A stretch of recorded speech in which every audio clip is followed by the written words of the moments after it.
नमस्कार दोस्तों, हम डिस्कस करेंगे कॉमर्स के MCQs PGT commerce preparation guide से। कई लोगों की डिमांड थी कि बाइलिंगुअल भी होनी चाहिए ये सीरीज और बुक भी हिंदी में वो लोग डिमांड कर रहे हैं। तो फ्रेंड्स इसमें काफ़ी टाइम लगता है, समय लगता है, बट हम कोशिश करेंगे कि लोगों की अगर डिमांड रहती है तो हम हिंदी में भी ये प्रोवाइड कराएंगे। अभी तक तो जो बुक है वो भी इंग्लिश में ही है और जो हमारी सीरीज थी वो भी इंग्लिश में ही हो रही थी। हालांकि 1000 एमसीक्यू सीरीज बाइलिंगुअल ऑलरेडी है, उसके वीडियोस आप देख सकते हैं। 1000 क्वेश्चंस हैं, उसमें एमसीक्यूज हैं। बुक की जो एक्सरसाइज है इसमें अब 2000 प्लस एमसीक्यूज हैं और अभी तक केवल जो बुक है वो इंग्लिश में अवेलेबल है। बट इस वीडियो में मैंने आज 10 एमसीक्यूज बनाए हैं जो बाइलिंगुअल हैं। अगर मुझे लगा कि लोगों की डिमांड है, उसके व्यूज से पता चल जाता है और अगर लोग सब्सक्राइबर बढ़ेंगे, अगर सब्सक्राइबर्स बढ़ेंगे तो मुझे आइडिया हो जाएगा कि हिंदी की डिमांड अच्छी है, तो उस पे भी मैं काम करूंगा, समय निकालूंगा और ये सीरीज हम जरूर बाइलिंगुअल कर देंगे। बुक में तो हालांकि और थोड़ा समय लगेगा, बट काम में स्टार्ट कर दूंगा अगर मुझे इसका पॉजिटिव डिमांड लगता है। तो सबसे पहला क्वेश्चन है आज का, which is not the P of marketing. इनमें से कौन सा मार्केटिंग का एक पी नहीं है? ऑप्शंस हैं प्रोडक्ट, प्रमोशन, प्राइस, पॉलिसी। सही जवाब है ऑप्शन डी, पॉलिसी 4 पीज का हिस्सा नहीं है। जो 4 पीज हैं वो मैककार्थी के 4 पीज मार्केटिंग में उन्होंने दिए हैं, प्रोडक्ट, प्राइस, प्रमोशन और प्लेस। प्लेस यानी कि स्थान। नेक्स्ट है, internet marketing does not deal. Internet marketing इनमें से किससे संबंधित नहीं है? ऑप्शन ए एडवर्टाइजिंग यानी कि विज्ञापन, option B interactive marketing, option C email marketing, option D display advertising. तो इनमें से जो सही जवाब है वो है ऑप्शन ए एडवर्टाइजिंग। देखो, इंटरनेट मार्केटिंग के थ्रू एडवर्टाइजिंग की जा सकती है, बट ये एडवर्टाइजिंग से इतना अटैच नहीं है जितना इन चीजों से है। यानी कि इंटरेक्टिव मार्केटिंग इंटरनेट मार्केटिंग से बनती है, ईमेल मार्केटिंग होती है, डिस्प्ले एडवर्टाइजिंग हो सकती है। तो ये ज्यादा रिलेटेड है, इसलिए ए इसका सही जवाब हो जाता है। नेक्स्ट है, market sub divided on the basis of behavioural characteristics is called. जब बाजार को बांटा जाए, उसका उप विभाजन किया जाए व्यवहारगत विशेषताओं के आधार पर, तो उसको क्या कहते हैं? Option A segmentation, B aggregation, C precision and D none of the above. इनमें से सही जवाब है ऑप्शन ए सेगमेंटेशन, विभक्तिकरण। जब बाजार को बांटा जाता है ग्राहकों की विशेषताओं के आधार पर। Next, which element of the promotion mix do wholesalers generally apply to obtain their promotional objectives? इनमें से कौन सा एलिमेंट या कौन सा तत्व ऐसा है जिसको थोक विक्रेता आमतौर पर अपने उद्देश्यों को प्राप्त करने के लिए लागू करते हैं, अपनाते हैं? Option A advertising, B personal selling, C trade promotion, D direct marketing. Given options में से जो सही जवाब है वो है ऑप्शन सी ट्रेड प्रमोशन यानी कि व्यापार संवर्धन।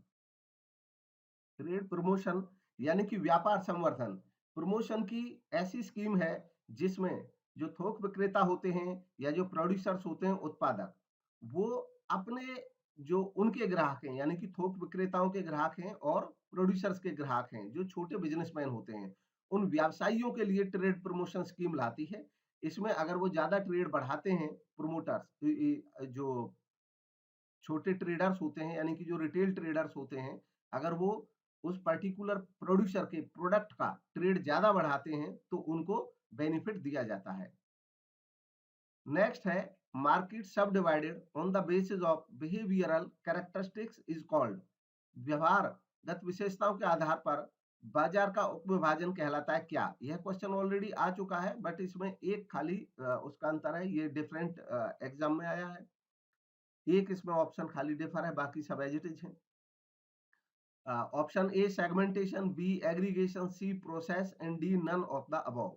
तो सही जवाब है ऑप्शन ए सेगमेंटेशन यानी कि विभक्तिकरण। Next, what is mass marketing? Mass marketing क्या है? Option A offering same product in marketing mix to all consumers, option B offering variety of products to the entire market. Option C, offering differentiated products to all customers. Option D, following concentrated marketing strategy. तो हिंदी के साथ साथ हैं, आप उनको पढ़ सकते हैं, पॉज करके आप देख सकते हैं, सही जवाब कौन सा है उसको ट्राई कर सकते हैं। गिवन ऑप्शंस में से सही जवाब है option A, offering same product and marketing mix to all consumers. सभी उपभोक्ताओं को समान उत्पाद और विपणन मिश्रण की पेशकश करना।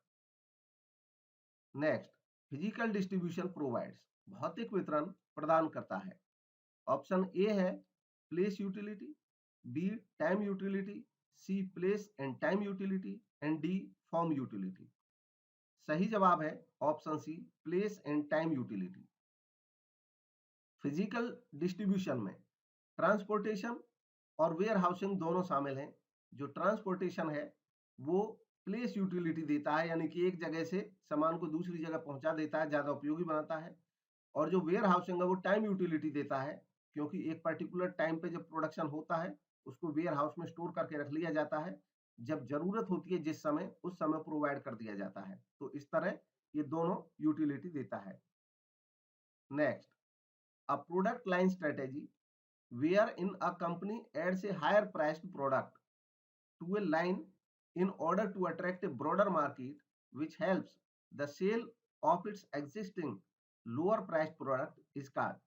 एक ऐसी उत्पाद पंक्ति रणनीति जिसमें कोई कंपनी बड़े बाजार को आकर्षित करने के लिए अपनी एक उत्पाद पंक्ति में कोई अधिक कीमत वाला महंगा उत्पाद जोड़ देती है, जिससे उसके जो मौजूदा कम कीमत वाले उत्पाद हैं उनकी भी बिक्री बढ़ जाती है। इसको क्या कहते हैं? Option A trading up, B trading down, C life cycle extension, D product line extension. Given options में से जो सही जवाब है वो है option A trading up. Trading up एक ऐसी पॉलिसी होती है जब किसी कंपनी को लगता है कि उसके जो प्रोडक्ट हैं वैसे तो वो सस्ते हैं, बट जो ग्राहक हैं वो आकर्षित ज्यादा होंगे अगर कोई महंगा प्रोडक्ट भी उसमें एक डाल दिया जाए, तो लोगों को ये लगेगा कि ये कंपनी बहुत अच्छे प्रोडक्ट भी बनाती है। Next, which concept of marketing is based on the assumption that superior products sell themselves. विपणन की वो कौन सी अवधारणा है जो ये मानती है कि जो बेहतर उत्पाद है वो स्वयं बिकता है, उसमें ज्यादा एफर्ट करने की जरूरत नहीं रहती है। Option A production, option B marketing, option C societal, option D product. तो जो सही जवाब है वो है ऑप्शन डी प्रोडक्ट, यानी कि उत्पाद विचारधारा। उत्पाद विचारधारा ये मानती है कि उत्पाद को अच्छा बनाया जाए, उसमें वैल्यू एडिशन किया जाए तो वो अपने आप ज्यादा बिकेगा। नेक्स्ट और लास्ट क्वेश्चन है आज का, no store marketing includes. No store marketing में शामिल है क्या? Option A home selling, B VPP valuable post, and C vending machine, and D all of the above. Given options में सही जवाब है option D all of the above. ये सभी नो स्टोर मार्केटिंग है, क्योंकि इनमें स्टोर में सामान इकट्ठा करके सेलिंग करने की जरूरत नहीं होती है। तो ये थे आज के 10 MCQs, और इसमें मैं फिर से एक बार आप लोगों से यही कम्युनिकेट करना चाहूंगा कि अगर आपको लगता है कि हिंदी मीडियम भी बराबर चलता रहे तो मैं आप ज्यादा से ज्यादा इसको, जिन लोगों ने सब्सक्राइब नहीं किया वो सब्सक्राइब करें चैनल को, और अपने व्यूज भी रखें। तो मुझे लगेगा अगर कि इसका पॉजिटिव रिस्पॉन्स ज्यादा है तो फिर हम हिंदी में भी बनाएंगे। उसमें समय लगता है, टाइम लगता है, बट हम कोशिश करेंगे अगर लोगों का पॉजिटिव रिस्पॉन्स आता है तो। Thank you for watching.